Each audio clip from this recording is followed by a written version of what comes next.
Penghasilan saya kan udah lumayan nih di bisnis bako.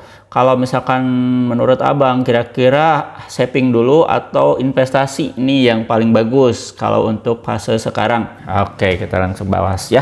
Kita langsung bahas. Nah, jadi gini teman-teman ya.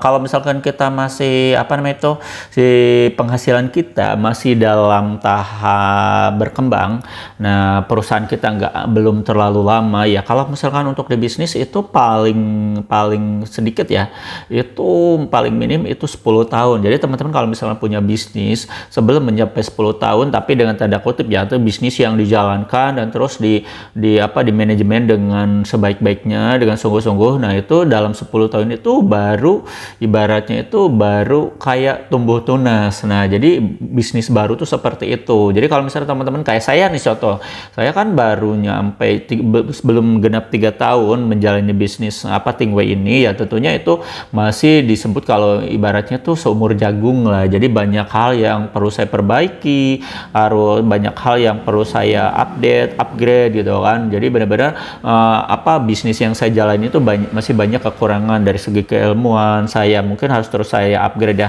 Nah seperti itu teman-teman ya. Jadi kalau misalkan usia 3 tahun mungkin masih seumur jagung. Nah ketika perusahaan seperti teman-teman misalkan masih punya usaha atau bisnis masih di sekitaran tahun segitu, teman-teman lebih baik jangan dulu namanya itu investasi.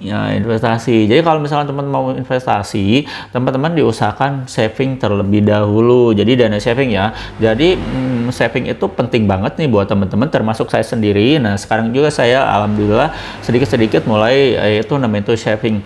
Dan untuk saving itu kira-kira ada di angka berapa? Mungkin ya kalau untuk tiap orang skaalanya bakal beda-beda, tergantung namanya itu dia mau grow ke berapa gitu kan. Terus dia pengen di fase di harga berapa gitu kan, itu mungkin beda-beda ya, karena tiap usaha juga kan, tiap orang juga kenaikan penghasilannya juga, income itu berbeda-beda. Nah kalau misalnya paling minim berapa ya, kalau misalkan bisa saya simpulkan itu paling minim kalau misalkan teman-teman ini saya pribadi lah ya, saya pribadi gitu kan, kalau misalkan saya di angka berapa. Jadi kalau saya mau investasi ini gitu kan, tapi investasinya tuh kecil-kecilan loh gitu kan, bukan investasi besar. Jadi kecil-kecilan kalau misalkan saya udah punya dana misalkan di 100 juta, nah gitu kan. Jadi saya di awal nih kan nanti dapat teman-teman tuh dari usaha tuh dapat profit ya, misalnya dapat profit 10.000. Dan nanti profitnya itu kan dibagi-bagi buat kebutuhan di rumah gitu kan. Terus buat ada namanya itu 20-30% itu buat dana saving, dan itu nggak boleh diganggu-gugat gitu kan. Nah itu bakal terus saya kumpulin gitu kan, sampai menyentuh kira-kira kalau saya tuh untuk target sekarang gitu kan, target sekarang itu saya pengen saving itu di angka 100 juta. Nah gitu kan, nanti di 100 juta, amin ya. Kalau untuk saya pribadi kan, karena memang kebutuhan keluarga saya itu di angka 4 juta 5 jutaan gitu kan per bulan gitu kan.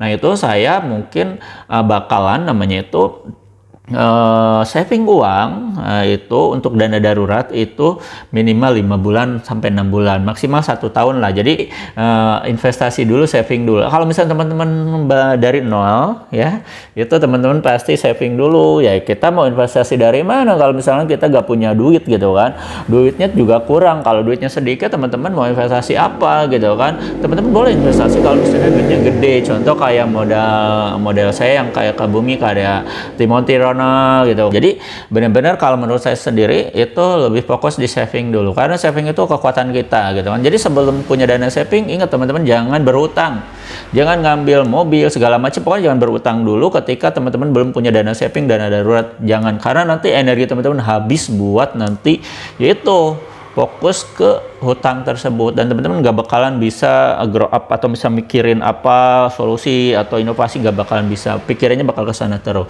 Kenapa saya bilang seperti itu? Karena saya juga mengalami kemarin-kemarin. Nah gitu ya teman-teman ya, untuk perbincangan kita kali ini. Dan tentunya saya harapkan teman-teman untuk saat ini masih semangat ya, semangat untuk bisnis ya. Nah teman-teman yang tertarik dengan bisnis yang tadi saya jelasin, kira-kira bisnis saya itu apa? Itu ini teman-temannya bisnis bisnis tingwe. Nah, bisnis tingwe itu ya teman-teman bisnis lintingan, tembakau lintingan, dan untuk tembakau lintingan ini teman-teman rasanya itu banyak banget. Ada rasa rokok pabrikan, ada rasa rokok pabrikan semua rasa ya yang berada di pasaran, terus ada rasa rokok flavor, tembakau flavor, rasa buah-buahan sama minuman. Dan tentunya teman-teman saya jual juga beberapa perlengkapan alat lintingnya juga, ada paper, ada alat linting, ada namanya itu kertasnya, ada lemnya, terus ada alat apa namanya itu kotak rokoknya, segala macam untuk menunjang bisnis ini saya jual. Dan tentunya saya juga mengajak teman-teman yang mau join menjadi kemitraan di Aldo Shop, teman-teman bisa ya. Saya menyediakan paket 500.000, 1 juta, 2 juta, 3 juta, 5 juta sampai 6,5 juta nih buat agen sama reseller. Nah, teman-teman silakan nanti kalau misalkan bingung atau misalkan penasaran seperti apa bisnisnya, progresnya seperti apa, terus misalkan produk-produknya apa aja, teman-teman langsung japri admin kita aja di 0821 2025 7007, dan nanti teman-teman bakal diarahin dapat katalog sama list paket usahanya. Nah, itu teman-teman ya. Itu aja teman-teman ya video kali ini. Kita ketemu lagi sesi selanjutnya. Saya Aldo, aku undur diri. Assalamualaikum warahmatullahi wabarakatuh.